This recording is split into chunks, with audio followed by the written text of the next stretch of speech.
Di sini orang-orang Salafi itu tidak menolak takwil, ya, tidak menolak takwil apabila memang takwil itu diperlukan. Di dalam menetapkan sifat-sifat itu bersih dari dua penyakit. Ini saya sebutkan ya, ada dua penyakit di sini. Ya. Yang menyimpang ketiga disebutkan sifat-sifat. Penyakit yang pertama penyakit takwil namanya. Kata siapa Wahabi itu anti takwil? Kata siapa? Mana buktinya? Ya Allah, mana buktinya bahwa Salafi Wahabi itu anti takwil? Enggak, Salafi Wahabi itu mau takwil kok, mau. Ya Allah, ini dengerin ya, dengarkan ini, Sutat Wahabimu, dengarkan ini, dengarkan ya. Di dalam menetapkan sifat-sifat itu bersih dari dua penyakit. Ini saya sebutkan ya, ada dua penyakit di sini. Ya. Yang menyimpang ketiga disebutkan sifat-sifat. Penyakit yang pertama penyakit takwil namanya. Gimana? Sudah jelas? Sudah jelas ya? Sutat Wahabimu sendiri yang ngomong takwil itu penyakit yang menyimpang. Ini Sutat Wahabimu, dengarkan itu. Ngerti nggak kamu? Katanya orang-orang Salafi ini di satu sisi mereka ini mengatakan Allah itu di atas ars, Allah bersemayam, Allah istiwa di atas ars. Kadang menyatakan Allah itu di langit, di atas langit begitu. Di sini yang saya tangkap teman-teman, ketika beliau menyatakan terkadang mereka ini yang dimaksud siapa? Alah, masih pakai nanya orang ini. Macam mana pula lah kau? Kau sendiri yang ngomong. Satu sisi kau ngomong Allah itu istiwa, bersemayam di arsy katanya. Tapi satu sisi Anda berkata bahwa Allah itu di langit. Kan Anda sendiri. Macam mana pula lah kau? Kok bisa Anda lupa dengan pernyataan Anda sendiri? Nih tonton lagi pernyataanmu. Dengarkan lagi. Dengarkan lagi. Dengarkan. Ketika ada seorang sahabat Rasulullah SAW bertanya kepada budaknya sahabat itu, di mana Allah? Lalu budak itu menjawab, di atas langit katanya. Itu budak loh, yang belum diajarkan tauhid sama Nabi. Nabi cuma bertanya, dilanjut sama Nabi. Lalu aku ini siapa? Budak menjawab, engkau adalah utusan Allah. Begitu katanya. Apa kata Rasul? Langsung Rasulullah menyampaikan kepada sahabatnya, bebaskan dia dari perbudakan. Sesungguhnya dia adalah seorang mukmin.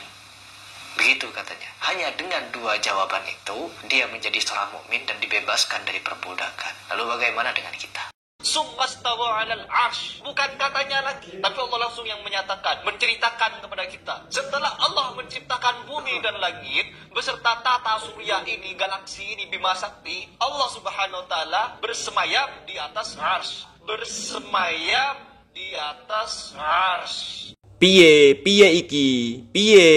Ya opo rek? Satu sisi kau ngomong Allah ada di langit dengan berdasarkan hadis. Namun satu sisi Anda ngomong Allah bersemayam di atas arsy. Yang benar itu menurut kamu Allah ada di langit atau Allah bersemayam di atas arsy? Atau jangan-jangan Anda itu tidak tahu perbedaan arsy dengan langit? Atau jangan-jangan Anda menyamakan arsy sama dengan langit? Ayo, kalau ngomong itu yang konsisten. Kalau Anda ngomong Allah ada di langit, seharusnya Anda itu jangan ngomong Allah bersemayam di atas arsy. Lagi pula pakai nanya lagi. Mereka siapa? Wahabi yang mana katanya? Siapa yang ngomong Allah ada di langit atau bersemayam di atas arsy? Semua ucapan itu dari kamu sendiri.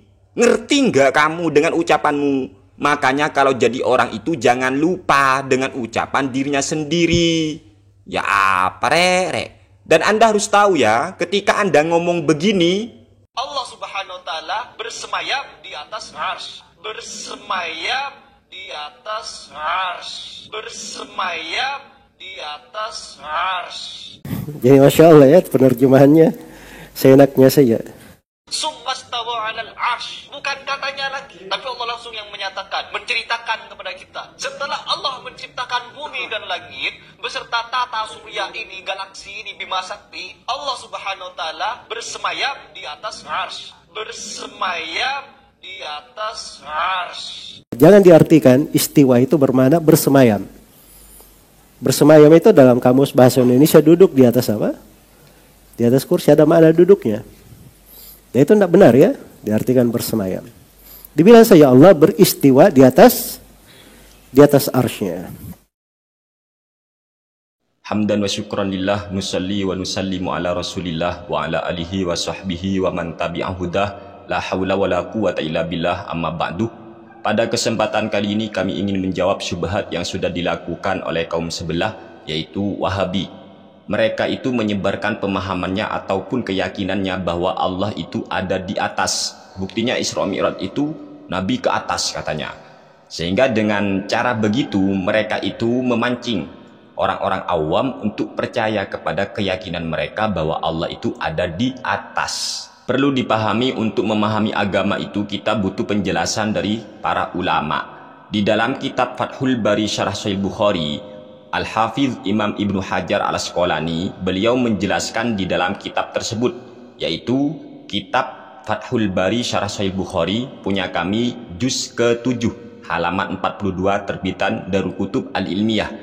Fa mu'taqadu salafil a'immati wa ulama is-sunnati minal khalafi annallaha munazzahun anil harakati wa tahawuli wal hululi laisa kamitslihi syai'un. Keyakinan para imam-imam salaf dan ulama-ulama ahli sunnah dari kalangan ulama khalaf, mereka meyakini bahwa Allah itu harus disucikan dari harokah, gerakan, wa tahawul dan pindah tempat, wal hulul laisa kamitslihi syai'un. Intinya tidak ada yang serupa, tidak ada yang sama dengan Allah Subhanahu wa taala. Allah itu harus disucikan dari arah ke apa ke.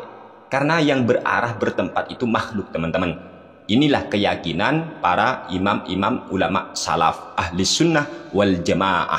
Kemudian bagaimana cara kita menjawab bahwasanya Isra Mi'raj itu bukti Allah itu ada di langit?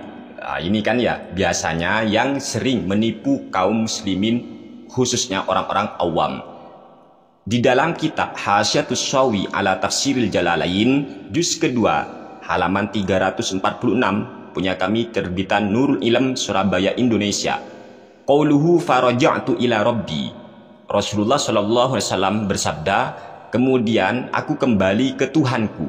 Apa maksudnya kembali ke Tuhanku?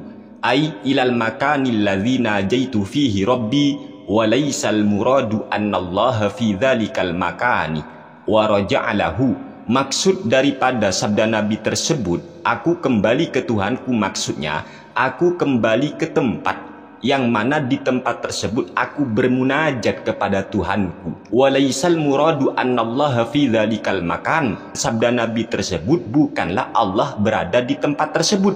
Wa raja'alahu, dan Nabi kembali kepada Allah. Enggak seperti itu cara memahaminya. Fa inna i'tiqada dzalika kufrun. Keyakinan yang semacam itu merupakan sebuah kekufuran. Orang yang meyakini Allah berada di sebuah tempat, maka itu kekufuran. Balil muradu annallaha ja'ala hadzal makana mahallan di sayyidina Muhammadin sallallahu alaihi wasallam yunajihi fihi. Tetapi yang dimaksud adalah Allah menjadikan tempat tersebut sebagai tempatnya Nabi kita Muhammad sallallahu alaihi wasallam, bukan tempatnya Allah. Bukan, tetapi Allah menyiapkan tempat untuk Nabi bermunajat di tempat tersebut, sehingga terkumpullah dua kemuliaan di sisi Allah untuk Nabi kita Muhammad sallallahu alaihi wasallam, yaitu secara hissiyah dan secara maknawiyah. Ini penjelasan yang terdapat dalam kitab Hasyatus Shawi ala Tafsiril Jalalain. Kemudian kita lihat di dalam kitab Al-Minhaj Syarah Sahih Muslim bin Al-Hajjaj. Ini karya daripada Al-Imam An-Nawawi. Punya kami juz kedua halaman 214 terbitan Darul Ihya Ituraf Al-Arabi. Qauluhu sallallahu alaihi wasallam faraja'tu ila rabbi. Maksud daripada sabda Nabi, aku kembali ke Tuhanku. Ma'nahu raja'tu ilal mawdi'il ladzi najaituhu minhu awwalan fanajaituhu fihi thaniyan. Maksudnya adalah aku kembali ke tempat yang mana di tempat itu aku bermunajat pertama kali kepada Tuhanku, dan aku akan bermunajat di sana lagi yang kedua kalinya. Itu yang dimaksud. Di dalam kitab Fathul Bari Syarah Sahih Bukhari yang dikarang oleh Al-Hafiz Imam Ibnu Hajar Al-Asqalani, tepat di juz ke-13 halaman 484 terbitan Darul Ma'rifah. wal makanu la yudafu ila Allah ta'ala innama huwa makanun nabi sallallahu alaihi wasallam fi maqamihil awwalil ladzi qama fihi qabla hubutihi. Tempat itu tidak disandarkan kepada Allah, innama huwa makanun nabi sallallahu alaihi wasallam, tetapi tempat itu disandarkan kepada nabi. Jadi tempatnya nabi, bukan tempat Allah. Karena Allah itu tidak butuh tempat dan tidak ada di sebuah tempat. Yang butuh tempat atau yang bertempat itu makhluk. Laisa kamitslihi syai'un. Tidak ada yang sama dengan Allah Subhanahu wa taala. Kemudian di dalam kitab Fathul Bari Syarah Sahih Bukhari karya Imam Al-Hafidz Ibnu Hajar Al-Asqalani punya kami, juz ke-13 halaman 484 terbitan Darul Ma'rifah. Faqala al-Qadhi Iyad fi Syifa idafatud dunuwi wal qurbi ila Allah ta'ala au minallahi laisa dunu wa makanin wala qurba zamanin. Al-Qadhi Iyad berkata dalam kitabnya Asy-Syifa, penyandaran kata dekat kepada Allah ataupun dekat dari Allah, laisa dunu wa makanin wala qurba zamanin. Yang dimaksud itu bukan tempatnya yang dekat, bukan, atau qurba zaman, enggak seperti itu. Orang itu dekat dengan Allah. Maksudnya bukan tempat orang itu dengan Allah dekat, enggak seperti itu cara memahami. Wa innama huwa bin nisbati ilan nabi sallallahu alaihi wasallam ibanatun li azimi manzilatihi wa syarifi rutbatihi. Nabi dekat dengan Allah, ibanatun, ini menjelaskan kepada kita li azimi manzilatihi. Yang dimaksud adalah keagungan posisi Nabi, wa syarifi rutbatihi, derajat Nabi itu mulia di sisi Allah Subhanahu wa taala. Jadi ketika kita ngomong sebab Nabi dekat dengan Allah, maksudnya ya bukan tempat Nabi dekat dengan tempatnya Allah, enggak seperti itu. Wa bin nisbati ila Allah azza wa jalla ta'nisun li nabiyhi wa ikramun lahu. Sedangkan kata dekat ketika dinisbatkan kepada Allah, Allah dekat dengan Nabi. Seumpama gini ya, maka itu maksudnya Allah itu menghibur nabinya dan memuliakan nabinya. Itu yang dimaksud memuliakan, bukan dekat tempatnya. Wa yuta'awwalu fihi ma qaluhu fi hadithi yanzilu rabbuna ilas sama'i. Maka begitu juga di dalam masalah hadis yanzilu rabbuna ilas sama'i, Tuhan kami turun ke langit. Itu harus ditakwil seperti itu. Wa kadza fi hadithi man taqarraba minni shibron taqarrabtu minhu dzira'an. Ada lagi hadis, barang siapa yang mendekati aku sejengkal, maka aku akan dekat dengannya sehesta. Wa qala ghairuhu, imam yang lain berkata, ulama yang lain berkata selain Al-Qadhi Iyad, ad-dunu majazun anil qurbil ma'nawi. Lafaz ad-dunu, dekat, Nabi dekat dengan Allah, itu hanya majaz maknawi, ya, dekat secara maknawi, li izhari azimi manzilatihi inda rabbih, untuk menampakkan keagungan posisi Nabi di sisi Tuhannya Ta'ala. Ini Fathul Bari Syarah Sahih Bukhari ya, karya Imam Al-Hafidz Ibnu Hajar Al-Asqalani. Keterangannya juga sama dalam kitab Al-Minhaj Syarah Sahih Muslim bin Al-Hajjaj karya Imam An-Nawawi. Jadi begitu cara memahami hadis-hadis Nabi. Tidak benar apabila ada orang yang mengatakan Allah itu ada di atas, buktinya ada Isra Mi'raj, Nabi ke atas. Wah, ini ngawur. Cobalah, andaikan memang benar harus dipahami secara hakikat seperti itu menurut Wahabi, maka coba cek di dalam surat Al-An'am ayat ketiga. Allah berfirman, wa huwallahu fis samawati wa fil ardi. Wa huwallahu fis samawati wa fil ardi. Ayo, gimana ini? Allah ada di langit dan di bumi. Ayo, Anda nggak mau nerima ayat ini? Monggo. Kalau pemahaman ayatnya gak seperti ini, artinya Allah tidak di langit dan tidak di bumi, berarti itu ditakwil. Makanya orang anti takwil akan pusing, akan bingung. Ini ada ayat ini ayat ya. Wa huwallahu fis samawati wa fil ardi. Wa huwallahu fis samawati wa fil ardi. Ini ayatnya.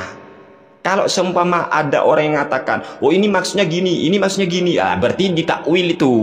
Ditakwil. Makanya jangan sok-sokan menolak takwil.